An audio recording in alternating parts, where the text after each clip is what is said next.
हरियाणा के फरीदाबाद में विभाजन विभीषिका स्मृति दिवस के मौके पर राज्य स्तरीय कार्यक्रम का आयोजन किया गया। कार्यक्रम में 1947 के भारत विभाजन की भीषण त्रासदी का स्मरण करते हुए लाखों विस्थापित परिवारों की पीड़ा और संघर्ष को नमन किया गया। इस कार्यक्रम में मुख्यमंत्री नायब सिंह सैनी ने फरीदाबाद जिले में 564 करोड़ 27 लाख रुपए की लागत से 29 विकास परियोजनाओं का उद्घाटन एवं शिलान्यास किया, जिसमें 61 करोड़ 20 लाख रुपए की लागत से 7 परियोजनाओं का उद्घाटन और 433 करोड़ 15 लाख रुपए की लागत से 22 परियोजनाओं का शिलान्यास किया गया। मुख्यमंत्री नायब सिंह सैनी ने विभाजन की विभीषिका में जान गंवाने वाले पूर्वजों को भावपूर्ण श्रद्धांजलि अर्पित की और कहा कि यह दिन हमें 1947 के उस भयानक समय की याद दिलाता है जब भारत का विभाजन हुआ था। इस विभाजन ने न केवल देश को 2 टुकड़ों में बांटा, बल्कि लाखों परिवारों के जीवन में गहरा और दर्दनाक अध्याय भी लिखा। इस तरह में हमें आजादी की ये भारी कीमत चुकानी पड़ी, जिसको लंबे समय तक ये दबा करके रखा। परंतु मैं धन्यवाद करना चाहूंगा देश के यशस्वी प्रधानमंत्री आदरणीय नरेंद्र मोदी जी का, जिन्होंने हमें यह अवसर दिया है कि हम उन ऐसे महान आत्माओं को एक दिन पहले विभाजन विभीषिका स्मृति दिवस हम मना करके उनको याद कर सके और उन लोगों को हम नमन कर सके। सीएम नायब सिंह सैनी ने कहा कि हरियाणा की इस भूमि ने बंटवारे के दर्द को कुछ अधिक ही सहन किया। यहाँ से अनेक परिवार पाकिस्तान तो गए ही, उस समय के पश्चिमी पंजाब से उजड़कर आने वाले परिवारों की संख्या भी अन्य राज्यों की तुलना में अधिक है। बेशक आज देश बहुत आगे बढ़ गया, दुनिया का सबसे बड़ा लोकतंत्र और चौथी सबसे बड़ी अर्थव्यवस्था बन गया, लेकिन देश के विभाजन के दर्द को कभी भुलाया नहीं जा सकता। इस विभाजन विभीषिका में जान गंवाने वाले अपने पूर्वजों को भावपूर्ण मैं श्रद्धांजलि देता हूं। साथ ही सबसे अपील भी करता हूं कि इस त्रासदी से सबक लेते हुए प्रेम, प्यार और भाईचारे को मजबूत करने का हम मिलकर के संकल्प लें। आज विभाजन विभीषिका के इस स्मृति दिवस के अवसर पर आज यहां लगभग फरीदाबाद में 564 करोड़ 27 लाख रुपए की लागत के 29 विकास परियोजनाओं के उद्घाटन और शिलान्यास करने का भी मुझे यहां अवसर मिला है।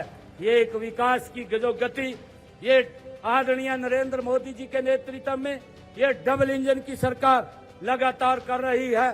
इस फरीदाबाद जिले के अंदर ये विकास की गति और तेज होगी। नायब सिंह सैनी ने कहा, देश के विभाजन के विभीषिका के पीड़ित लोगों की याद में फरीदाबाद के बड़खल में स्मारक बनाया गया। प्रदेश में अन्य स्थानों पर भी विभाजन विभीषिका स्मारक बनाए जा रहे हैं। यह दिन दुख और शोक दोनों को मनाने का दिन तो है ही, यह सीख भी देने का देता है कि हमें अपने देश की एकता, अखंडता को बनाए रखना है। हमें उन गलतियों से सीखना भी होगा जिन्होंने इतनी बड़ी त्रासदी को जन्म दिया। हम सबको यह भी समझना होगा कि बहुत जरूरी है कि जाति, धर्म, भाषा के नाम पर नफरत फैलाना कितना खतरनाक है। मुझे ये कहते हुए कि माँ के उन सपूतों ने किसी का भय नहीं माना, किसी में लालच नहीं आए और अपने देश, धर्म व स्वाभिमान के वो तरहीज देते हुए दर दर की ठोकरें खाना उन्होंने स्वीकार किया। भूखे प्यासे खाली हाथ मेहनत की और फिर अपने आशियाने बसाए और उन्होंने विकसित भारत में एक अपना महान योगदान देने का काम किया है। कार्यक्रम में केंद्रीय बिजली, आवासन एवं शहरी कार्य मंत्री मनोहर लाल ने कहा, आजादी से पहले देश का विभाजन होना ऐसी घटना थी जिससे लाखों लोगों के जीवन को झकझोर दिया। एक चर्चा चलाई गई कि विस्थापित समाज इसको आरक्षण दे दिया जाए।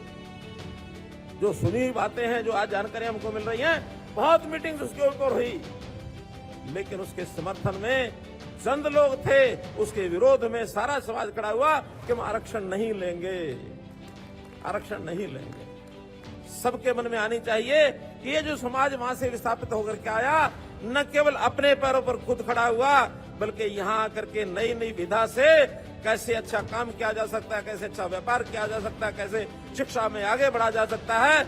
इस समाज की एक देन स्थानीय लोगों के लिए ये भी है उस समय की कि बहुत व्यापार में आगे बढ़े और बाकी समाज को साथ लेके बढ़े।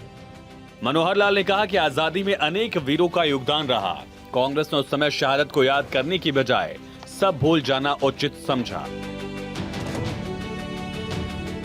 मुख्यमंत्री ने इस अवसर पर कुरुक्षेत्र में विभाजन विभीषिका स्मृति स्मारक के निर्माण के लिए अपने अच्छे कोष से 51 लाख रुपए देने की घोषणा की। कार्यक्रम के दौरान मुख्यमंत्री व अन्य अतिथियों ने विभाजन का दंश झेलने वाले पूर्वजों को सम्मान देते हुए प्रतीकात्मक रूप से सरदार मोहर सिंह भाटिया, जो विभाजन के समय सिर्फ 7 साल के थे, उन्हें शाल ओढ़ाकर सम्मानित किया। सीएम सैनी ने घोषणा करते हुए कहा कि विभाजन से संबंधित साहित्य एवं दस्तावेजों की प्रदर्शनी लगाई जाएगी ताकि लोगों को विभाजन के बारे में जानकारी मिल सके। साथ ही विभाजन विभीषिका के विषय को स्कूली पाठ्यक्रम में शामिल किया जाएगा ताकि हमारे पूर्वजों ने जो अत्याचार सहे उनकी जानकारी आने वाली पीढ़ियों को मिल सके। भारत 24 के लिए चंडीगढ़ से डॉक्टर थानेश्वर शर्मा की रिपोर्ट।